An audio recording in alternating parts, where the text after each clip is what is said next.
요양원, 요양병원 이 차이를 아시는 분들은 많이 없습니다. 실제로 요양원에 가서 계시면 되는데 굳이 요양병원에 가셔서 매달 200만 원을 손해보는 사례가 있고요. 요양병원에 계셔야 하는데 돈 아끼려다 요양원에 가셔서 상태가 악화돼 보호자들이 매우 걱정을 하는 사례가 많이 있었습니다. 이 영상 보시면 이런 상황은 절대 없을 거라 확신합니다. 부모님을 어디로 모셔야 할지 명확하게 결정 내리실 수 있을 겁니다. 가족끼리 이제 시설을 알아봐야 하나, 요양병원이 낫지 않나, 요양원은 치료가 안 된다는데, 이런 걱정을 많이들 하세요. 그 순간 검색을 하시는데 실제로 너무 많은 정보가 있고 다 내용이 조금씩 달라요. 이걸 상세히 정확하게 해주는 데가 잘 없더라고요. 해주더라도 광고성 컨텐츠가 많이 있다는 걸 확인했습니다. 그래서 오늘 주간보호센터에서 근무하는 제가 요양원과 요양병원의 차이에 대해서 정확하게 설명을 드릴 거고, 금액을 또 정확하게 나눠드릴 겁니다. 그리고 이 시설을 선택할 때 반드시 주의해야 할 사항 3가지도 말씀드릴 거예요. 시간이 바쁘신 분들은 마지막에 한 페이지로 요약해드렸으니까 그거를 참고해 보셔도 좋을 것 같습니다. 적어도 이 영상 보신 분들은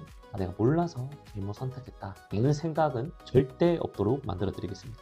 그리고 이 요양원을 가시려면 이 등급이 있어야 되는데, 오늘 아래 고정 댓글 참고해서 상담 폼 남겨주시면 무료로 상담 드리고 있으니까 참고하시고요. 결론부터 말씀을 드리겠습니다. 치료하면은 요양병원이고요. 요양원은 돌봄이라고 보시면 됩니다. 이 페이지만 보시면 어느 정도 정리가 되는데요. 요양병원은 목적이 아까 말씀드린 것처럼 치료가 목적이고요. 요양원은 돌봄, 즉 케어가 목적이라고 보시면 됩니다. 보험은 요양병원은 건강보험을 적용을 받고 요양원은 장기요양보험을 적용받고 있습니다. 전문 인력은 요양병원은 잘 아시다시피 병원이라서 의사가 있고요. 간호사, 간병인 위주로 시스템이 움직여진다고 보시면 됩니다. 요양원은 그에 반해 요양보호사를 주축으로 간호사 또는 간호조무사, 그리고 인력에 따라 물리치료사가 들어오기도 하고요. 사회복지사가 지대되어 있습니다. 진료비는 둘 다 동일하게 기본은 본인 부담금 20%라고 보시면 되고, 요양원 같은 경우에는 상대적으로 소득이나 상황에 따라서 본인 부담금이 내려가기도 합니다. 식대는 본인 부담 요양병원은 50%고 요양원은 전체 본인 부담인데, 식대가 뒤에서 말씀드리겠지만 요양원이 조금 더 저렴하게 많이들 형성되어 있습니다. 그리고 필요 조건은 요양병원은 의사소견서가 필요하고요. 그리고 진료 의뢰서도 필요하고, 요양원은 앞서 말씀드린 것처럼 장기 요양 등급이 필요합니다. 즉 요양병원은 욕창, 폐렴, 암, 재활, 치료 등 즉 치료의 목적을 두고 있고, 요양원은 씻기가 어렵거나 배변이 어렵거나 낙상 위험이 있는, 그냥 어느 정도 케어를 도움드리면 되는 그런 분들이 많이 오십니다. 근데 사실 이렇게 이 정도만 봤을 때는 요양병원이 당연히 치료를 목적으로 하고 있어서 더 좋지 않나요? 라고 생각하실 수 있는데, 굳이 안 써도 되는 비용이 나갈 수 있습니다. 요양병원에 가지 않으셔도 되는 분들께서 요양병원에서 무리하게 간병이나 관련 비용을 내면서까지 요양병원에 입원할 필요는 없으시죠. 또한 이 병원이라고 해서 다 좋은 건 아니고, 어떻게 관리하느냐에 따라서 어디든 별로일 수 있습니다. 이 좋은 시설 고르는 것도 뒤에서 한번 설명드릴게요. 비용, 가장 많이 궁금한 비용을 한번 정리를 해봤는데요. 요양병원은 진료비는 약 50만원에서 200만원, 환자의 상황에 따라서 굉장히 상이합니다. 환자가 어느 정도 어떻게 아픈지에 따라 다르겠죠. 요양원은 2등급 기준에서 50만원 정도 발생한다고 보시면 됩니다. 식대는 요양병원은 25만원, 요양원은 약 30만원 정도 발생한다고 보시면 되고, 추가 비용이 있습니다. 요양병원에서 굉장히 큰 비중을 차지하는 간병비인데요. 6인실을 사용하는 간병비를 이용했을 때 한 달에 약 60만원 정도가 발생할 거고요. 1인실, 즉 개인 간병을 이용하는 경우에는 약 300만원까지도 비용이 발생을 합니다. 하루에 한 10만원 정도 보시면 되고, 다만 요양원의 경우에는 1, 2인실을 사용했을 때, 즉 상급실의 비용이 발생이 되고 나머지의 추가 비용은 없다고 보시면 됩니다. 보통 이제 식대에 간식비가 추가되는 것 정도라고 보시면 됩니다. 그래서 합계 본인 부담금을 냈을 때 요양병원은 최저 금액으로 120만원에서 140만원 정도 낸다고 보시면 되고요. 요양원은 80만원 정도 비용이 발생한다고 보시면 됩니다. 특이사항으로는 요양병원은 저희 의료비, 즉 본인 부담금 상한제가 소득 구간별로 나눠져 있어서 그 금액 이상으로 넘어간다면 환급을 해주는 그런 제도가 또 있고요. 요양원은 아까 말씀드린 것처럼 소득이나 상황에 따라서 변경 대상 여부가 또 어느 정도 결정이 됩니다. 아까 말씀드린 것처럼 본인 부담금 상한제는 1분위는 143만원이 넘어가면 전부 다 넘어간 금액을 상환을 받고, 10분위, 즉 가장 소득이 어느 정도 높다고 판단이 되면 1096만원이 넘어가는 부분을 환급을 받게 됩니다. 이거는 건강보험료 기준이고, 이게 간혹 가다가 어떤 기준인지 여쭤보시는 분들이 있는데, 제 가족 중에서 부모님이지만 부모님이 자녀들 아래에 피부양자로 들어가 있고, 그런 경우에는 그 그 자녀의 소득으로 보시면 되고, 그리고 장기 요양 등급은 수가를 기준으로 따지는데요. 2026년 기준 본인 부담금이 위에서부터 1등급, 2등급, 그리고 3등급 이하인데요. 1등급의 경우에는 20% 부담할 때 약 56만 원 정도가 발생하고, 2등급은 52만 원 정도가 발생을 합니다. 근데 보통 요양원은 2등급대가 많이 있기도 하고요. 그래서 한 50만 원대 수준이다 본인 부담금은, 이 정도로 보시면 되고, 간혹 가다가 일단 기초생활 수급자는 아예 자기 부담금은 없고요. 그리고 소득이나 뭐 상황에 따라서 12%, 8%까지 감면 대상이 됩니다. 요양원의 경우에는 시대가 조금씩 차이가 납니다. 아까 30만 원이라고 말씀을 드렸지만 그보다 적은 곳도 많은 곳도 있습니다. 근데 내 주변에 어떤 시설이 얼마 정도 되고 있는지를 확인하는 방법이 또 있어요. 우리가 네이버에 장기 요양 기간을 찾기 검색을 하시면은 이렇게 사이트가 나오는데, 이걸 클릭을 하시면요, 이런 페이지가 나옵니다. 여기에 우리 지역에 근처에 해당하는 급여 종류, 이제 요양원은 노인 요양 시설을 클릭을 하시고요. 저는 대구 사니까 대구 클릭을 하시면 됩니다.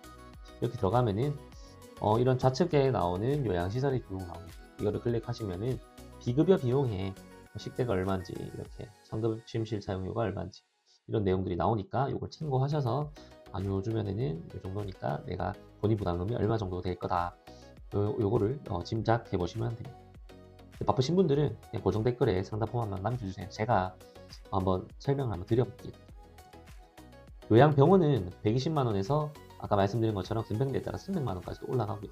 요양원은 80만 원에서 100만 원 수준이 가장 많이 분포되어 있다라고 보시면 됩니다. 그리고 저희가 암만 비용이 얼마다, 뭐 어떤 구조를 갖췄다, 이것도 중요하지만 사실 어떤 거를 주의해야 하고 어떤 부분을 살펴봐야 될지 그것도 중요하잖아요. 즉 이제 요양병원, 요양원 중에 어디 우리 부모님을 모실지는 정했다. 다만 이제 어떤 시설을 어떤 기준으로 보면 좋을지를 한번 판단해보는 시간을 갖도록 하겠습니다. 첫 번째는 응급시설과 연계 시스템입니다. 이게 무슨 말인지 헷갈리시죠?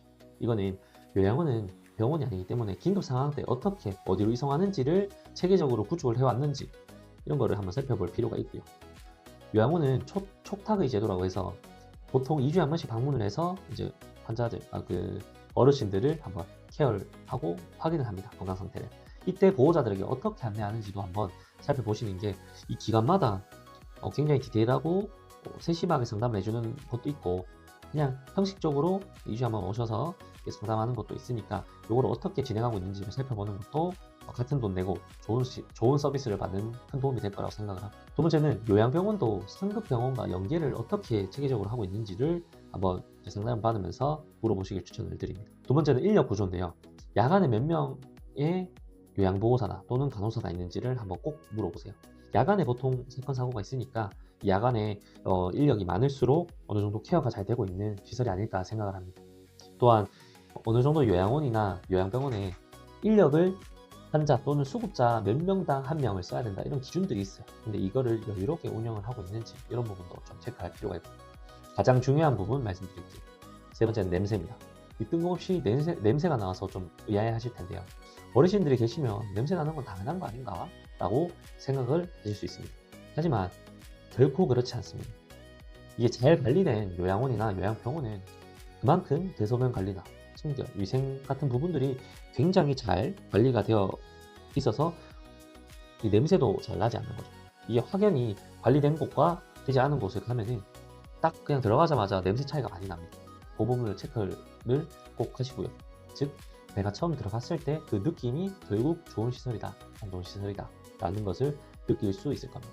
근데 이게 어느 정도 길게 설명을 드렸는데 이 한 장으로 제가 싹 정리를 한번 해봐 드리겠습니다. 요양병원은요, 치료가 목적이고요. 비용은 보통 100에서 150만 원인데 간병비에 따라서 300만 원 이상이 나오기도 하는 점 꼭 명심하시고요. 의사, 간호사가 주요 핵심 인력이라고 보시면 됩니다. 요양원은 돌봄이 주요 목적이고 비용은 약 80만 원부터 시작이 됩니다. 상급실 등에 따라서 금액이 조금씩 상이는 한데 요양보호사가 계속 상주해 있고 사회복지사나 물리치료사, 간호사도 어느 정도 배치가 되어 있습니다. 특히 어디 보내실지 정하셨다면 이 상급병원에 어떻게 연계를 하는지, 그리고 인력 구조는 어떤지, 좀 여유가 있는지, 그리고 정말 중요한 냄새나 위생관리는 철저히 되고 있는지, 이거를 꼭 살펴보시길 바라겠습니다. 그리고 요양원 같은 경우에는 촉탁이 제도나 그런 건강 체크를 보호자들에게 어떻게 전달해주고 있는지 이걸 반드시 체크하시길 바라겠습니다. 이게 관리가 안 되는 요양원이 계속 뉴스에도 나오고 안 좋은 평을 듣기도 하는 겁니다. 그렇지 않고 굉장히 관리 잘 되는 요양원이 요즘 더더욱 많으니까 한번 잘 살펴보시길 바랍니다. 이거는 한 장의 표로 제가 쭉 정리해 놓은 겁니다. 이거를 멈춰놓고 한번 살펴보시길 바라겠습니다. 요양원은 정기 요양 등급이 반드시 있어야 된다고 아까 말씀을 드렸잖아요. 근데 이게 생각보다 복잡하니까 제가 예전에 설명드렸던 그 영상을 참고하셔도 되고요.